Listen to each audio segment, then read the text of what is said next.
কুড়িগ্রামে তীব্র সার সংকটে ব্যাহত হচ্ছে আমন ও সবজি চাষ। সংকটের সুযোগ নিয়ে বাড়তি দামে সার বিক্রি করছে ব্যবসায়ীরা। তবে কৃষি বিভাগ বলছে চাহিদা অনুযায়ী সার থাকলেও কৃত্রিম সংকট তৈরি করছে কিছু অসাধু ব্যবসায়ী। কুড়িগ্রাম থেকে আব্দুল কুদ্দুস চঞ্চলের পাঠানো তথ্যচিত্রে বিস্তারিত জানাচ্ছেন সাকিব আল হাসান। কুড়িগ্রামে হঠাৎ দেখা দিয়েছে সার সংকট। দিনভর লাইনে দাঁড়িয়ে থেকেও সার পাচ্ছেন না অনেক কৃষক। যারা পাচ্ছেন তাদের অভিযোগ, প্রয়োজনের তুলনায় খুবই অপ্রতুল সার দেওয়া হচ্ছে। সারের অভাবে নষ্ট হচ্ছে রোপা আমন ও সবজি।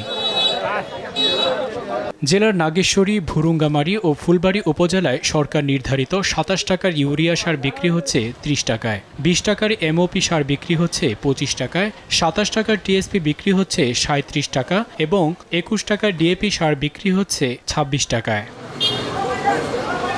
ডিলারদের গুদামে পর্যাপ্ত সার থাকলেও কৃষকদের সরবরাহ না করে কৃত্রিম সংকট তৈরির অভিযোগ কৃষকদের। এখন আমরা কৃষক লোক, আমাদের সারের দরকার। বাবা আমাকে একটা বস্তা দাও, বলে আধা মণ সার দেওয়া যাবে।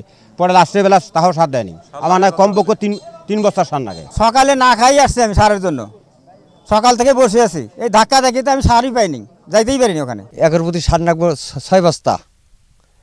আমাদের এই কৃষক নিয়ে বসে আছি, সার দিতেছে না। অসাধু ব্যবসায়ীদের বিরুদ্ধে ব্যবস্থা নেওয়ার কথা জানান জেলা কৃষি কর্মকর্তা। যারা খুচরা ব্যবসায়ী তারা একটি কৃত্রিম সংকট তৈরির প্রক্রিয়া করতে পারে, সেক্ষেত্রে আমরা সজাগ আছি এবং আমরা সেক্ষেত্রে কোনো অভিযোগ পেলে সে জায়গায় মোবাইল কোর্ট পরিচালনা করছি। কুড়িগ্রামে এবার রোপা আমন ধান চাষের লক্ষ্যমাত্রা ১,২০,৫০০ হেক্টর নির্ধারণ করা হলেও চাষ হয়েছে প্রায় ১,০০০ হেক্টর বেশি জমিতে।